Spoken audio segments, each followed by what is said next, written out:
ትውልድና እድገታቸው በሐዋሳ ፍቅር ሐይቅ አካባቢ የሆኑት አቶ ግዛቸው ጥላሁን ህይወታቸው በሐይቁ ላይ የተመሰረተ ነው።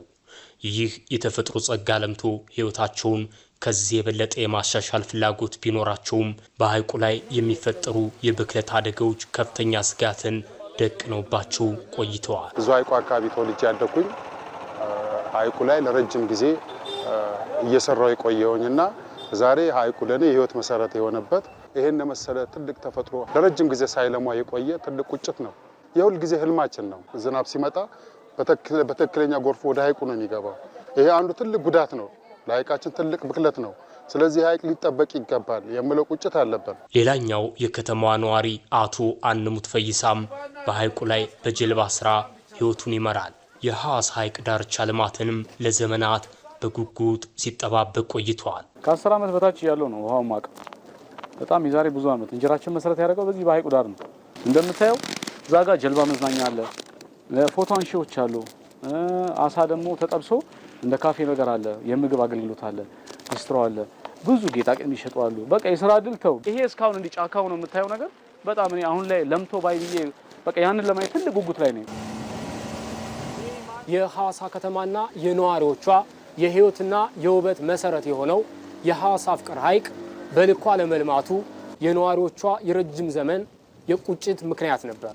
አሁን ግን የከተማ አስተዳደሩ የሐዋሳ ፍቅር ሐይቅ ዳርቻ ለማልማት የዝግጅት ስራዎችን አጠናቋል። የሐዋሳ ከተማንና የሐዋሳ ሐይቅን በጋራ አቀናጅቶ መምራት ይሄን የተፈጥሮ ሀብት ለትውልድ ጠብቆ ለማሸጋገር በጣም ብዙ ስራዎች መስራት ያስፈልጋል። የስትራክቸራል ፕላኑ ዋና የሐይቁን ልማት የሚመራ እቅድ እንደመሆኑ በዚህ በፍቅር ሐይቅ ልማት ውስጥ ተፈጥሮ ሀብቱን እንዴት መጠበቅ እንዳለብን እንደዚሁም ደግሞ የአካባቢውን ባህልና ታሪክ በጠበቀ መንገድ በዲዛይኖች ውስጥ እንዲካተቱ የተደረገበት በዛ አካባቢ ኑሯቸውን መስርተው ያሉ ወጣቶችን ነዋሪዎችን ቀጣይነት እነሱንም እንዴት ማቀፍ ያስችላል የሚል ተጨማሪ በዲዛይን ውስጥ ተካቷል። የሐዋሳ ከተማን ዓለም አቀፍ ተወዳዳሪ ለማድረግ የተከናወነው የዲዛይን ስራ ተፈጥሮን ባህልንና ከተሜነትን ያካተተ ሲሆን ለተግባራዊነቱም የተለያዩ ባለድርሻ አካላትን ተሳትፎ የሚጠይቅ ሆኗል። አሁን የምናደርገው የሀብት ማሰባሰብ ስራ መንግስት የራሱን ኃላፊነት ይወጣል።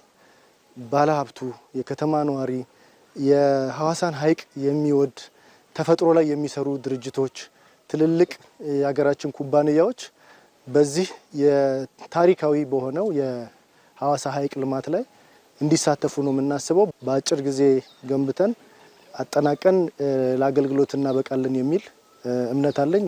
በዚህ ሁሉም እንዲሳተፍ ነው ጥሪ ማቀርበው። የሐይቅ ዳርቻ ልማቱ 12 ኪሎ ሜትር የሚሸፍን ሲሆን በተለያዩ ምዕራፎች ይለማል። በመጀመሪያው ምዕራፍም የሐዋሳ ፍቅር ሐይቅን ከኮሪደር ልማቱ ጋር የሚያስተሳስር ሲሆን በተከታይነትም የአሞራ ገደልና የአሳ ገበያ እንደሚለሙ ይጠበቃል።